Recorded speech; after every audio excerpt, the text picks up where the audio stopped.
नमस्कार दोस्तों, मेरा नाम है रविंद्र। आज से हजारों साल पहले जब मनुष्य जंगलों में रहते थे, तब वो आग जलाना नहीं जानते थे, खेती करना नहीं जानते थे, पशु पालना नहीं जानते थे, मिट्टी के बर्तन बनाना नहीं जानते थे और इसी तरह बहुत सी बातें नहीं जानते थे। धीरे धीरे वो आग जलाना, खेती करना, पशुओं को पालना, मिट्टी के बर्तन बनाना सीख गए और आज तो हवाई जहाज बनाना और चंद्रमा पर जाना भी जान गए हैं।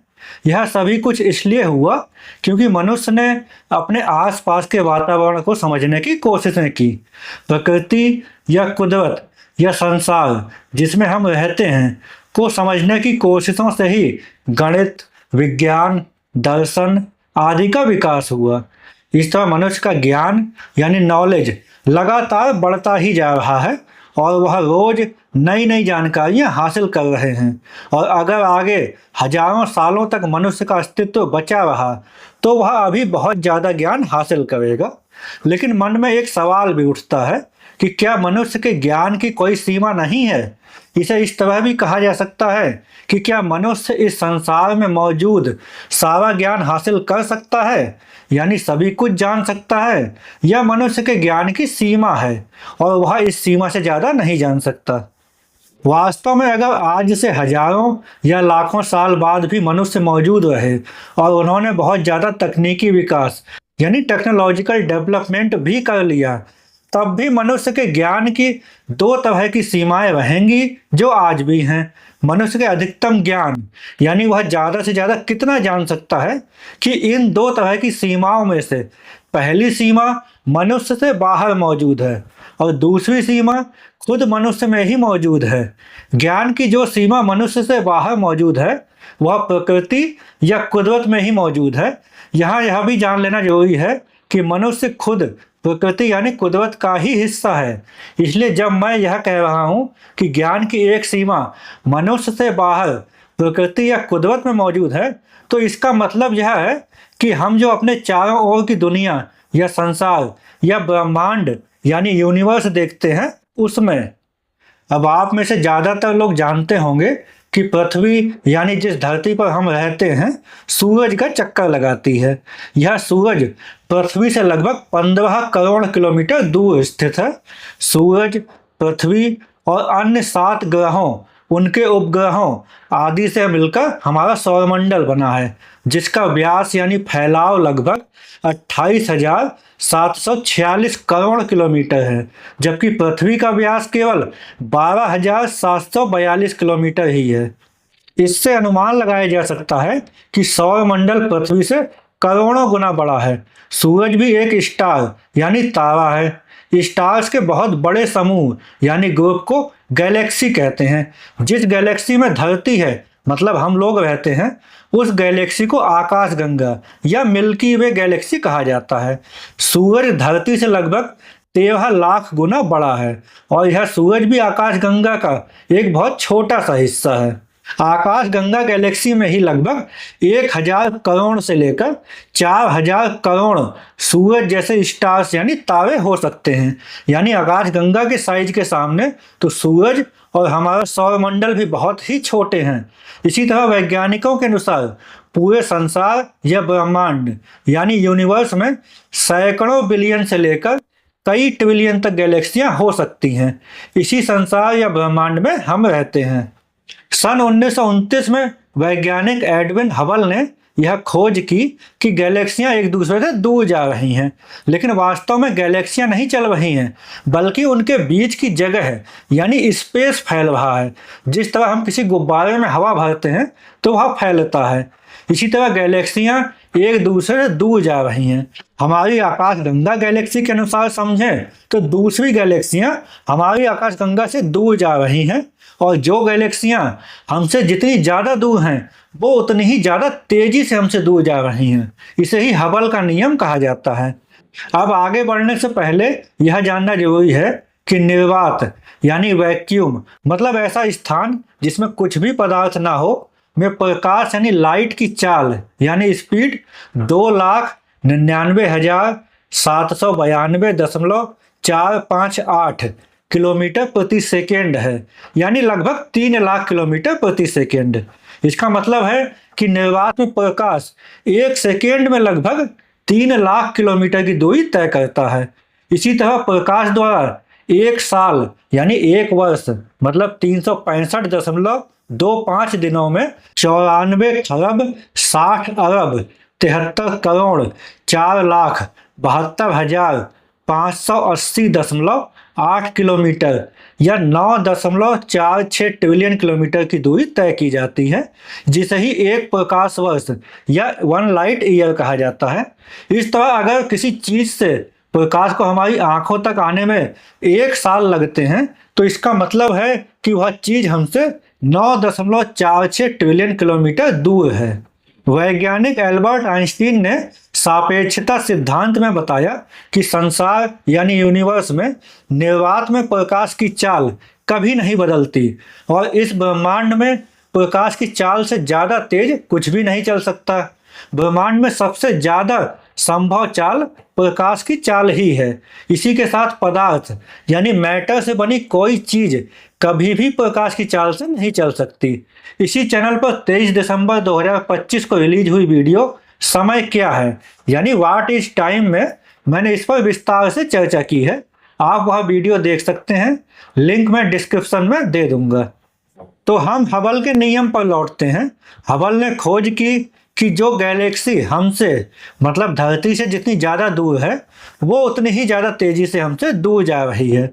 इस तरह वैज्ञानिकों ने कैलकुलेशन करके यह पता लगाया कि धरती से लगभग 14.4 बिलियन प्रकाश वर्ष यानी 1440 करोड़ प्रकाश वर्ष दूरी पर मौजूद गैलेक्सियां प्रकाश की चाल के बराबर तेजी से हमसे दूर जा रही हैं।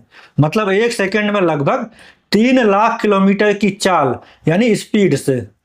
हालांकि यह दूरी पूरी तरह निश्चित नहीं है, लेकिन सैद्धांतिक रूप से इसे हबल दूरी, हबल लेंथ या हबल रेडियस कहा जाता है। और अगर इस दूरी को त्रिज्या यानी रेडियस और धरती को केंद्र यानी सेंटर मानकर एक गोला बनाया जाए तो उस गोले को हबल गोला यानी हबल स्फीयर कहा जाता है। यहाँ मैं यह बता दूं कि यह हबल स्फीयर किसी दीवार की तरह ठोस यानी सॉलिड नहीं है, बल्कि एक काल्पनिक गोला है जो हमने समझने के लिए मान लिया है ताकि सभी दिशाओं में हम हबल रेडियस को समझ सकें। इस हबल रेडियस यानी लगभग 14.4 बिलियन प्रकाश वर्ष यानी 1440 करोड़ प्रकाश वर्ष से ज़्यादा दूरी पर मौजूद गैलेक्सियां प्रकाश की चाल से भी ज़्यादा तेज़ी से हमसे दूर जा रही हैं। मैंने अभी बताया कि आइंस्टीन ने सापेक्षता सिद्धांत में बताया है कि ब्रह्मांड में प्रकाश की चाल कभी नहीं बदलती और प्रकाश की चाल से ज़्यादा तेज कुछ भी नहीं जा सकता। फिर लगभग 14.4 बिलियन प्रकाश वर्ष यानी 1440 करोड़ प्रकाश वर्ष से ज़्यादा दूरी पर यानी हबल स्फीयर से बाहर मौजूद गैलेक्सियां प्रकाश की चाल से भी ज़्यादा तेजी से हमसे दूर कैसे जा सकती हैं। तो मैंने बताया ही था कि गैलेक्सियां नहीं चल रही हैं, बल्कि उनके और हमारे बीच की जगह है यानी स्पेस फैल रहा है। जगह फैलने की वजह से ही यह संभव है कि हबल स्फीयर से बाहर मौजूद गैलेक्सियां प्रकाश की चाल से भी ज़्यादा तेजी से हमसे दूर जा रही हैं। लेकिन ऐसा नहीं है कि इसके पार कुछ भी नहीं दिख सकता या कोई प्रकाश हबल स्फीयर के बाहर से हम तक नहीं पहुंच सकता। वास्तव में कई गैलेक्सियां जो आज इस हबल स्फीयर के बाहर हैं उनका प्रकाश हम तक पहुंच चुका है या पहुंच रहा है, क्योंकि वह तब निकला था जब वे इतनी दूरी पर नहीं थी या ब्रह्मांड का फैलाव अलग तेजी से हो रहा था। इसलिए हबल स्फीयर सिर्फ यह बताता है कि इस समय कौन सी दूरी पर चीजें कितनी तेजी से हमसे दूर जा रही हैं। यह हमारी देखने की अंतिम सीमा नहीं है और इसीलिए हबल स्फीयर के बाहर से भी प्रकाश और सूचना हम तक पहुंच सकता है। इसलिए हबल स्फीयर मनुष्य के ज्ञान की सीमा नहीं है। अब सवाल उठता है कि जब हबल स्फीयर से बाहर का प्रकाश भी हम तक आ सकता है तो वह दूरी कितनी है जिससे आगे का प्रकाश हम तक नहीं आ सकता। इस दूरी को पार्टिकल होराइजन या कण क्षितिज कहा जाता है। क्षितिज या होराइजन का मतलब होता है कि जमीन पर खड़े होने पर आप कितनी दूरी तक जमीन पर देख सकते हैं। जब आप किसी ऊंची बिल्डिंग या पहाड़ पर खड़े होते हैं तो आप ज्यादा दूरी तक देख सकते हैं, यानी आपका क्षितिज या होराइजन बढ़ जाता है। इसी तरह पार्टिकल होराइजन या कण क्षितिज वह दूरी है जहां तक मनुष्य ब्रह्मांड यानी यूनिवर्स में देख सकता है। मतलब इतनी दूरी से प्रकाश हम तक आ चुका है। यह दूरी लगभग 46.5 बिलियन प्रकाश वर्ष यानी 4650 करोड़ प्रकाश वर्ष है। इसका मतलब है कि आज लगभग 46.5 बिलियन प्रकाश वर्ष यानी 4650 करोड़ प्रकाश वर्ष दूरी से प्रकाश हम तक पहुंच चुका है। इस सीमा को ही पार्टिकल होराइजन या कण क्षितिज कहा जाता है। ब्रह्मांड की उम्र लगभग 13.8 बिलियन वर्ष यानी 1380 करोड़ वर्ष या साल है। इसलिए ऐसा लगता है कि हम लगभग 13.8 बिलियन प्रकाश वर्ष यानी 1380 करोड़ प्रकाश वर्ष दूरी तक ही देख पाएंगे। लेकिन ऐसा नहीं है, क्योंकि जब प्रकाश हमारी ओर आ रहा था उसी समय ब्रह्मांड फैलता भी जा रहा था। इस फैलाव के कारण वे जगहें अब और भी दूर चली गई हैं जो कभी धरती के पास में थीं। इसलिए आज की दूरी के हिसाब से यह सीमा लगभग 46.5 बिलियन प्रकाश वर्ष यानी 4650 करोड़ प्रकाश वर्ष है। इसका मतलब यह हुआ कि हम जितना भी दूर देखते हैं हम वास्तव में अतीत देख रहे हैं। जितनी दूर चीज है हम उसका उतना पुराना सीन देख रहे हैं। पार्टिकल होराइजन या कण क्षितिज के अंदर हमारी धरती के चारों ओर जितना संसार या ब्रह्मांड है उसे ऑब्जर्वेबल यूनिवर्स यानी प्रेक्षणीय ब्रह्मांड, मतलब वह ब्रह्मांड जिसे हम देख सकते हैं, कहा जाता है। पार्टिकल होराइजन या कण क्षितिज हमारे अतीत यानी भूतकाल में देखने की सीमा है। इसके आगे हम कभी नहीं देख पाएंगे, भले ही मनुष्य आगे भी लाखों वर्षों तक मौजूद रहे और चाहे कितना भी टेक्नोलॉजिकल डेवलपमेंट करता रहे, क्योंकि ब्रह्मांड के फैलाव के कारण इससे आगे का प्रकाश हम तक कभी नहीं पहुंचेगा। इस तरह हम पार्टिकल होराइजन के उस ओर का ज्ञान कभी हासिल नहीं कर सकते और इसीलिए यह भी नहीं कह सकते कि उसके आगे कुछ है भी या नहीं। लेकिन यहीं पर यह सवाल आता है कि हबल स्फीयर के बाहर कितनी दूरी से हम तक अतीत का नहीं बल्कि आज का या भविष्य का प्रकाश भविष्य में कभी आ सकता है। यह दूरी लगभग 16 बिलियन प्रकाश वर्ष यानी 1600 करोड़ प्रकाश वर्ष है। इस दूरी को कॉस्मिक इवेंट होराइजन या ब्रह्मांडीय घटना क्षितिज कहा जाता है। यह वह सीमा है जिसके उस पार वाला प्रकाश चाहे वह आज निकले या भविष्य में कभी भी हम तक नहीं पहुंचेगा। इसका कारण यह है कि ब्रह्मांड का फैलाव तेज होता जा रहा है और कुछ गैलेक्सियां हमसे इतनी तेजी से दूर जा रही हैं कि उनका आज या भविष्य का प्रकाश हम तक भविष्य में भी कभी नहीं पहुंच पाएगा। लेकिन हम आज जिन बहुत दूर की गैलेक्सियों को देख रहे हैं उनमें से कई ऐसी हैं जो कॉस्मिक इवेंट होराइजन के बाहर हैं। वास्तव में हम उनका अतीत देख रहे हैं लेकिन उनका वर्तमान या भविष्य कभी नहीं देख पाएंगे।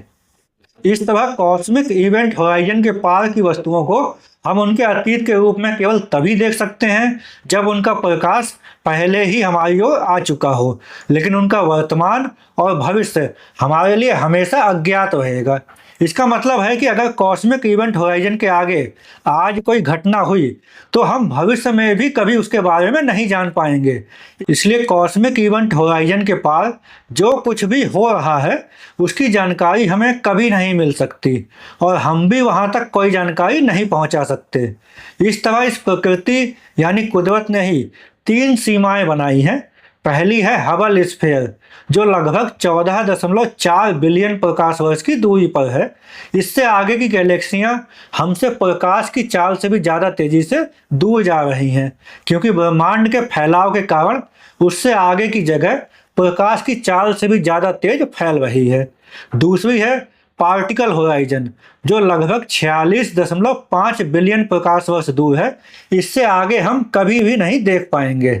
और इन दोनों के बीच में तीसरी सीमा है कॉस्मिक इवेंट होराइजन जो लगभग 16 बिलियन प्रकाश वर्ष दूर है, जिससे आगे आज या भविष्य में घटित घटना के बारे में हम भविष्य में भी कभी नहीं जान पाएंगे। इसे इस तरह समझ सकते हैं कि अगर भविष्य में कोई व्यक्ति प्रकाश की चाल से चलने वाले रॉकेट में बैठकर भी कॉस्मिक इवेंट होराइजन से हमारी धरती को आना शुरू करता है तो वह भविष्य में कभी भी धरती पर नहीं आ पाएगा। इसी के साथ अगर भविष्य में कभी मनुष्य ने प्रकाश की चाल से चलने वाला कोई अंतरिक्ष यान या रॉकेट बना लिया और उसमें बैठकर ब्रह्मांड की सैर करने निकल पड़ा तो फिर भी वह कभी भी कॉस्मिक इवेंट होराइजन से बाहर नहीं जा पाएगा।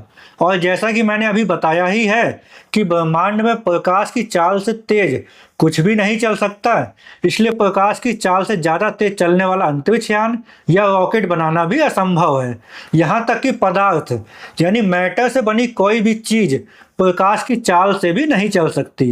वास्तव में कॉस्मिक इवेंट होराइजन हमारे ज्ञान की सीमा है, जिसके आगे वर्तमान या भविष्य की सूचनाओं या घटनाओं के बारे में हम भविष्य में भी कभी नहीं जान पाएंगे।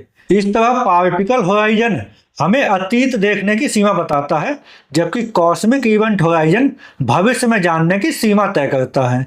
यह बहुत बड़े स्तर पर मनुष्य के जानने की सीमा यानी मनुष्य के ज्ञान की सीमा है। अब हम बहुत छोटे स्तर पर विचार करते हैं। आधुनिक विज्ञान से हम जानते हैं कि पदार्थ या मैटर यानी सभी चीज़ें, चाहे वो मनुष्य का शरीर हो, पेड़ हो, मोटरसाइकिल हो, स्मार्टफोन हो या और कुछ, इस संसार में सारा मैटर छोटे छोटे कणों यानी पार्टिकल्स से बना हुआ है जो हमें दिखाई नहीं देते।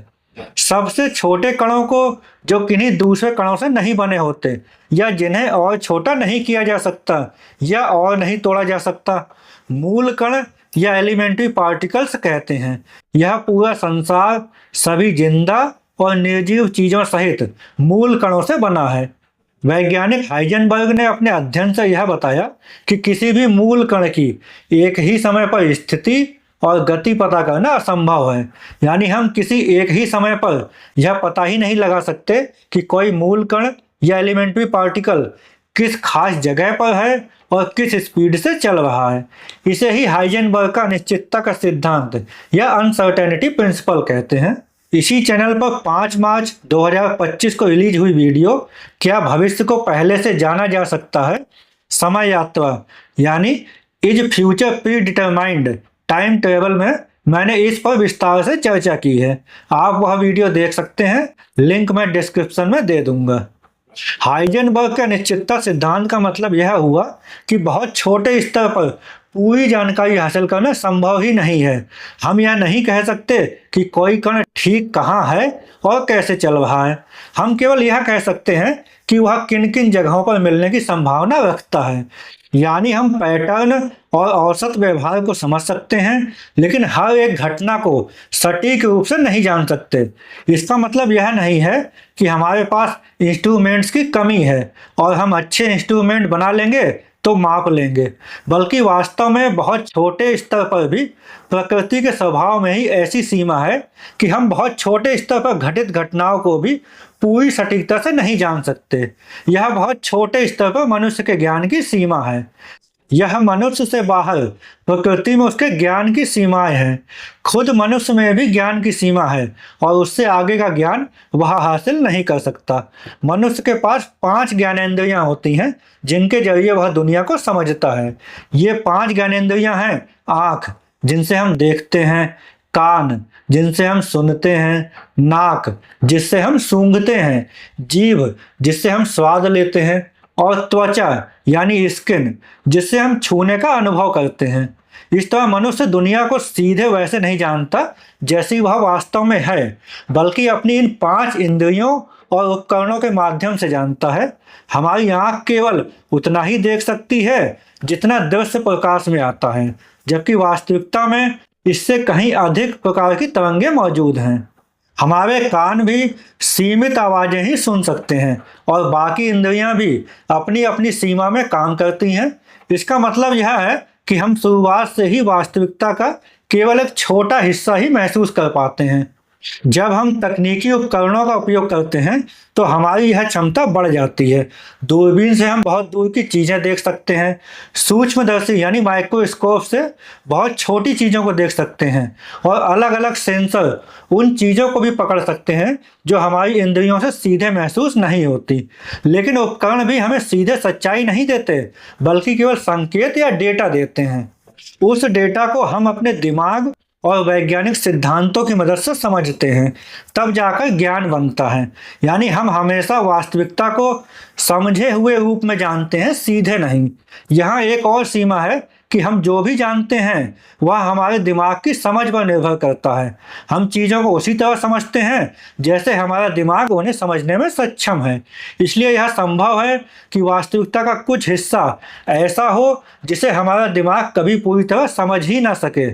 मनुष्य का दिमाग दुनिया को सीधे नहीं समझता, बल्कि 5 इंद्रियों से मिलने वाली सूचनाओं को समझने के लिए मॉडल बनाता है। प्रयोग, सिद्धांत और नियम ऐसे ही मॉडल होते हैं जिन्हें हम वास्तविकता को सरल और व्यवस्थित रूप से समझने के लिए बनाते हैं। गणित, विज्ञान, दर्शन और चिकित्सा जैसे क्षेत्र इन मॉडलों को बनाने, जांचने और सुधारने के साधन हैं, जिनकी मदद से हम दुनिया को लगभग सही रूप में समझ पाते हैं, लेकिन फिर भी पूरी तरह नहीं। जिस तरह एक बंदर कैलकुलस गणित नहीं समझ सकता क्योंकि उसका दिमाग मनुष्य की तरह विकसित नहीं है, उसी तरह अगर मनुष्य का दिमाग और ज़्यादा विकसित होता तो वह दुनिया को और ज़्यादा अच्छी तरह समझ पाता। इसी के साथ मनुष्य के पास केवल 5 इंद्रियां ही हैं और उन्हीं 5 इंद्रियों से ही मनुष्य ज्ञान हासिल करता है।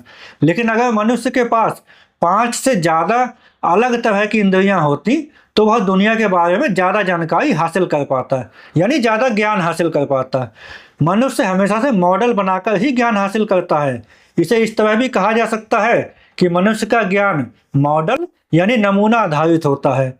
जितना अच्छा मॉडल होगा उतना अच्छा ज्ञान होगा।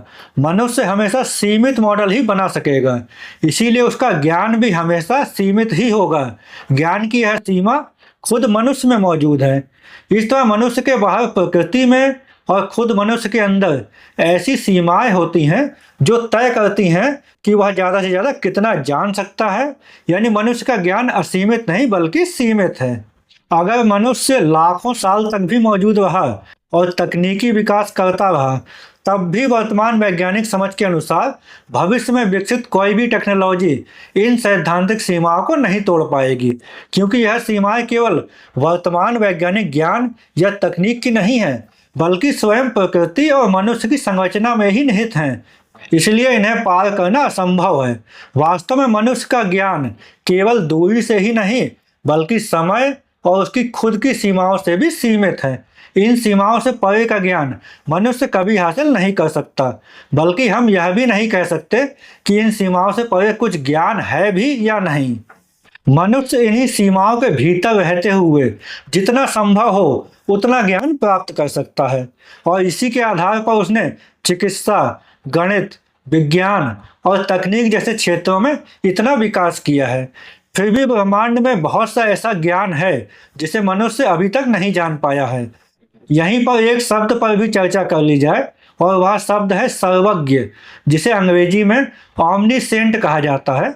सर्वज्ञ का मतलब होता है सब कुछ जानने वाला, यानी ब्रह्मांड में जितना ज्ञान है वो सभी जानने वाला। अभी मैंने विस्तार से चर्चा की ही है कि कोई भी मनुष्य ना तो आज और ना ही भविष्य में ही ब्रह्मांड का सारा ज्ञान हासिल नहीं कर सकता। इसीलिए कोई भी मनुष्य सर्वज्ञ नहीं हो सकता, ना तो आज और ना ही भविष्य में कभी। हमेशा बहुत कुछ ऐसा रहेगा जो जाना नहीं जा सकेगा। सर्वज्ञ होना सिर्फ तकनीकी रूप से असंभव नहीं है, बल्कि तार्किक रूप से भी असंभव है, क्योंकि ज्ञान खुद समय, दूरी और जानने वाले पर निर्भर है।